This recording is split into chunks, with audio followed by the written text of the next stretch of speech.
O MEC recentemente anunciou o bloqueio de 5,8 bilhões da educação. E esse vídeo é para explicar para você sobre o que está acontecendo, o porquê disso. E esse vídeo não é para passar minha visão, a visão libertária. Eu só tô fazendo esse vídeo porque tem uma coisa que me incomoda bastante.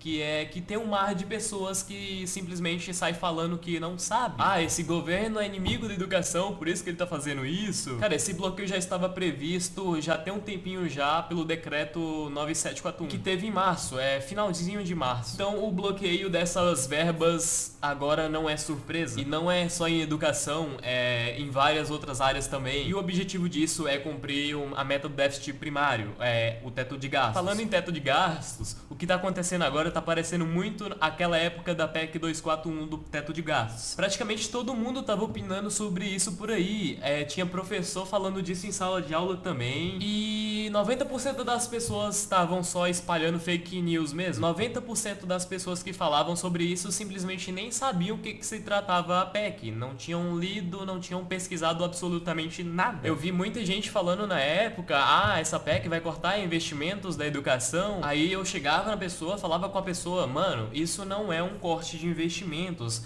é um teto do gasto total. Você só pode gastar até tanto da soma do total de todas as áreas de educação, segurança, saúde, a soma de tudo. Então, se você quer investir mais em educação, você vai ter que cortar isso de alguma outra coisa. Isso não é um teto de gastos da educação. E a pessoa ficava parecendo o meme do Pikachu. E agora, com esse negócio aí, a gente vê gente falando, o governo está cortando 30% da educação. Não, cara, não é 30%. Existe um certo gasto que as universidades e institutos federais têm. Grande parte desses gastos são gastos obrigatórios, gastos que não podem cortar. Isso inclui folha de funcionário. Não pode cortar folha de funcionário. Seria muito legal, mas não pode. É obrigatório. E tem a outra porcentagemzinha dos gastos que pode sim ser cortado, que se chama os gastos discricionários. E esses gastos incluem manutenção, obras, um bando de outras coisas. Conta de luz também. Então, os 30% que está sendo falado por aí não é 30% da educação. É 30% desses gastos que é para manutenção, etc. Para você ter uma noção, a educação tem um orçamento anual de 149 bilhões de reais. E desses 149 bilhões de reais, apenas 24 bilhões pode ser cortado. E o bloqueio feito pelo MEC agora é de 5,8 bilhões. E do total, isso representa apenas 4%.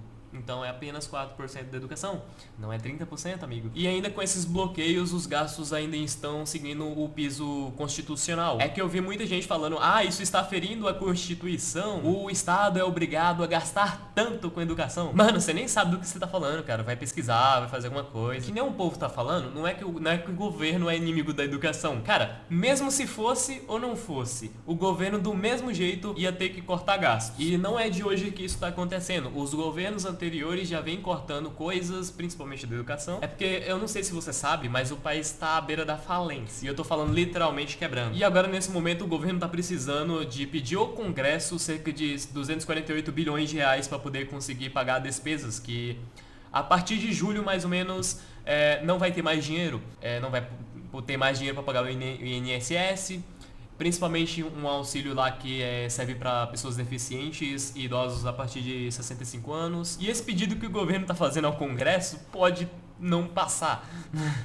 E sempre vai ter aquela galera, vamos cortar as mordomias dos políticos. Cara, sim, também deveria acontecer isso. Por mim, cortava até o salário e mandava embora. Só que isso não resolve o problema. Não resolve nem 10% do problema. Então tá tendo que cortar de tudo mesmo. E eu tô achando, de uma certa forma, divertido isso que tá acontecendo, porque a única forma do Brasil sair disso é o Brasil crescendo economicamente. Então o governo é obrigado a facilitar o empreendedorismo. Então, se você não tá gostando dos cortes e das reformas que estão acontecendo agora, pode esperar que vai vir muito mais. Você vai ver reforma tributária, você vai ver muita coisa sendo privatizada por aí, e eu acho isso muito legal. E pros libertários que estão assistindo esse vídeo, não é que eu defendo a Constituição, é porque eu vi gente falando isso. E também, eu não tô falando essas coisas, não é porque eu defendo que o governo deveria tirar dinheiro dos outros para poder financiar a educação de outras pessoas. Não, longe disso, ok? Então é esse o vídeo. Falou!